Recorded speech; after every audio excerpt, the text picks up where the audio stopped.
Самые важные китайские транспортные маршруты проходят с материка через Южно-Китайское море и Малакский пролив в Индийский океан, в западной части которого путь, именуемый в КНР «Линия жизни», разделяется на две части. Первый маршрут идет на северо-запад через Ормузский пролив в Персидский залив и является источником около 40% импортируемой Китаем нефти.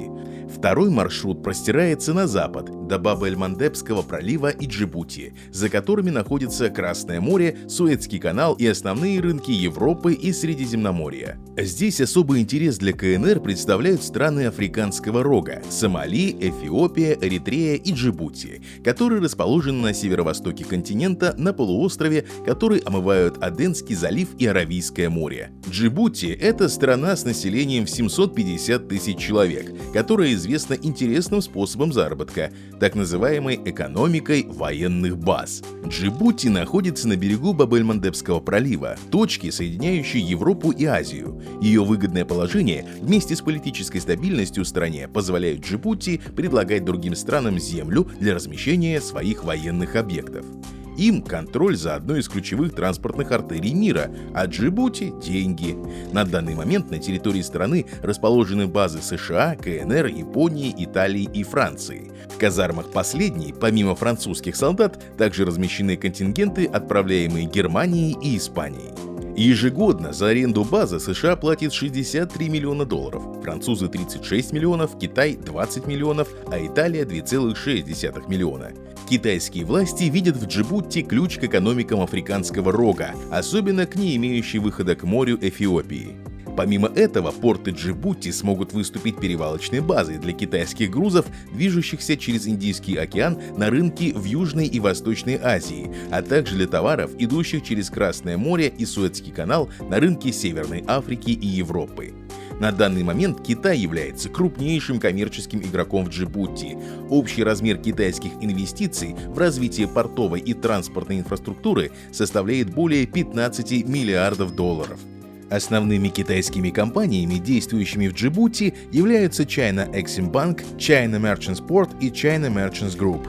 Китайская экономическая стратегия в Джибути получила название «Модель Шикоу», что является отсылкой к маленькой рыбацкой деревне Шикоу в провинции Гуандун, на территории которой в начале 1980-х годов CMG запустила строительство морского порта и зоны экспортной обработки, из-за чего соседний Шэньчжэнь впоследствии превратился в финансовый и промышленный центр. В Джибути суть этой модели заключается в создании морской и наземной инфраструктуры, необходимой для того, чтобы сделать страну связующим звеном между КНР и Восточной Африкой.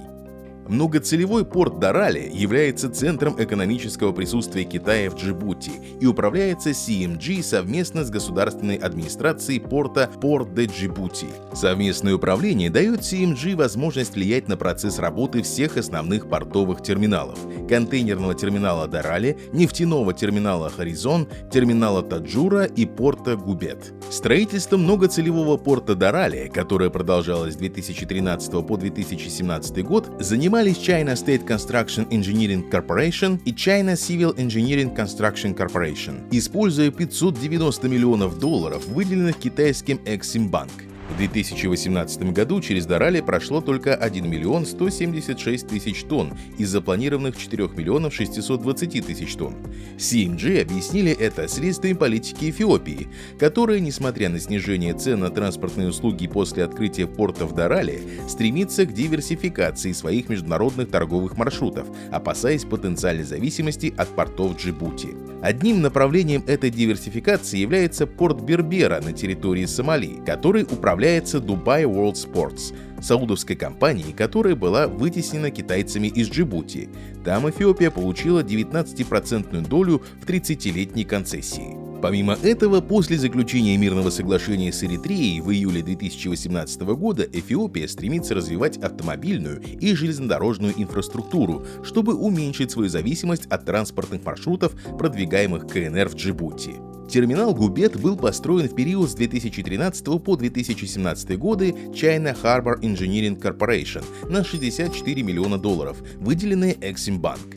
Терминал предназначен для ежегодного экспорта 5 миллионов тонн соли с соляных месторождений на озере Ассаль, которое содержит около 2 миллиардов тонн соляных минералов. China Communication Construction Company приобрела 65% местного соляного производства и учредила соляную инвестиционную компанию, и теперь на протяжении 50 лет обладает исключительными правами на разработку местных соляных и бромных ресурсов.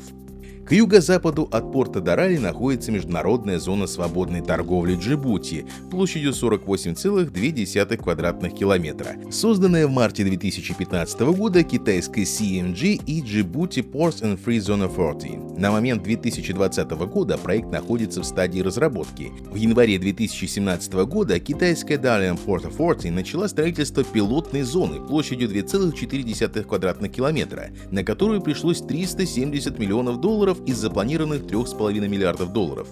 Окончательный проект зоны свободной торговли может стать крупнейшей ЗСТ в Африке. В 2017 году председатель Djibouti Ports and Free Zone заявил, что в ближайшие несколько лет ЗСТ будет ежегодно обрабатывать грузы общей суммой $7 миллиардов.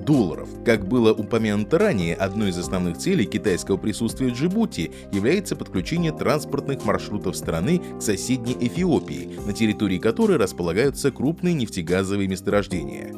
Железная дорога Аддис-Абеба-Джибути была построена China Railway Group и China Civil Engineering Construction Corporation в период с 2011 по 2016 год. 70% финансирования для эфиопской части дороги было предоставлено Exim Bank, что составило $2,4 миллиарда из общего объема в $3,4 миллиарда. Остальные 30% платило правительство Эфиопии. 15% дороги, проходящей по территории Джибути стоимостью $578 миллионов, финансировалась правительством Джибути, а остальная часть — китайскими банками. Дорога стала первой полностью электрифицированной железной дорогой на африканском континенте и первой дорогой за пределами КНР, построенной исключительно по китайским стандартам.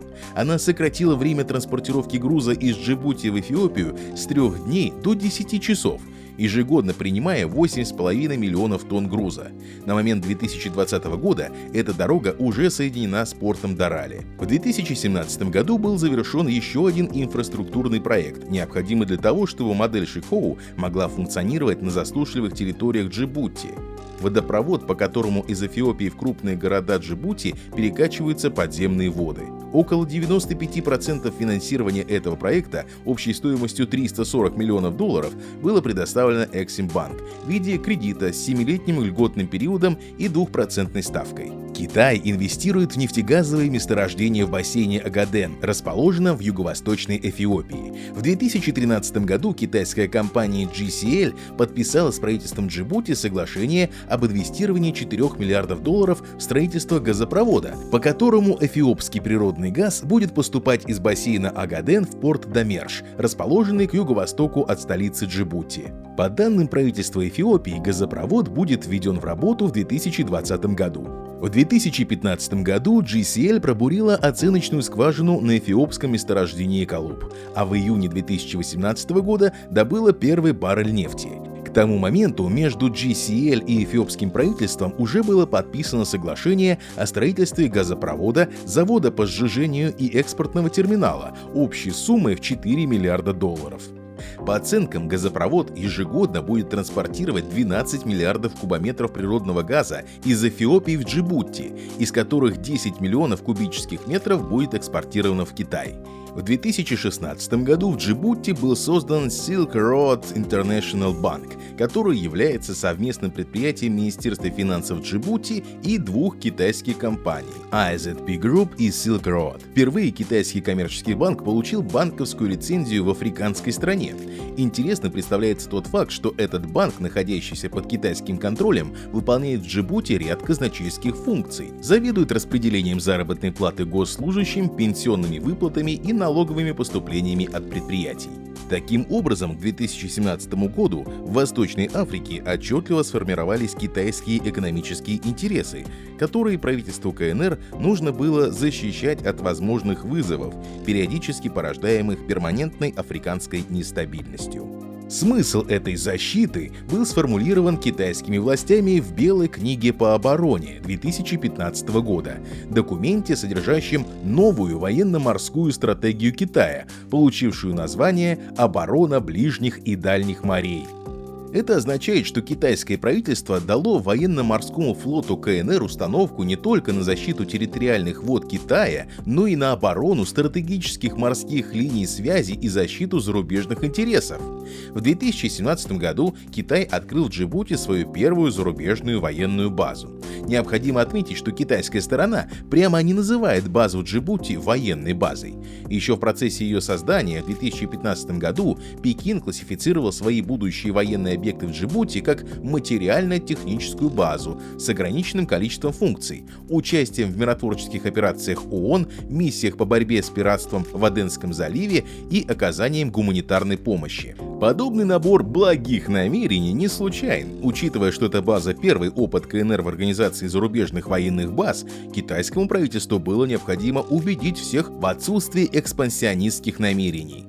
На сегодняшний день нет точных данных о численности военного контингента НОАК, развернутого в Джибути. Однако дипломатические источники КНР сообщают о 2000 человек, что в 2 раза меньше, чем контингент Соединенных Штатов Америки. На базе находятся бойцы из различных подразделений, в том числе морской пехоты и спецназа. Сама база оснащена вертодромом, который может быть использован беспилотниками, пирсом длиной 660 метров, а под землей оборудованы средства кибер- и радиоэлектронной защиты. Цели открытия базы, изначально заявленные китайским правительством на момент 2020 года, уже не совсем актуальны. Пиратство в Аденском заливе значительно сократилось и больше не является основной причиной присутствия ВМС НОАК. Через Джибути не прошло никаких китайских миротворческих миссий, а из гуманитарных миссий работает только миссия по сопровождению поставок Всемирной продовольственной программы в Сомали, но только 1 раз в год и в сотрудничестве с Европейским Союзом. Таким образом, есть основания полагать, что база в Джибути сейчас в большей степени используется правительством Китая для защиты своих инвестиций и осторожной отработки всех проблем, возникающих в процессе функционирования зарубежной военной базы. Представляется возможным, что полученный опыт может быть использован КНР для открытия новых баз, например, в пакистанском Гвадаре. Более того, этому военному эксперименту в Джибути во многом содействует большое количество расположенных рядом военных объектов иностранных игроков, а вишенкой на торте является возможность подпитать стратегическую конкуренцию Китая с Индией. Большое спасибо за просмотр. Пожалуйста, оцените это видео и поделитесь им с друзьями. Подписывайтесь, оставляйте комментарии и читайте нас в Telegram. Ссылка будет в описании. До новых встреч!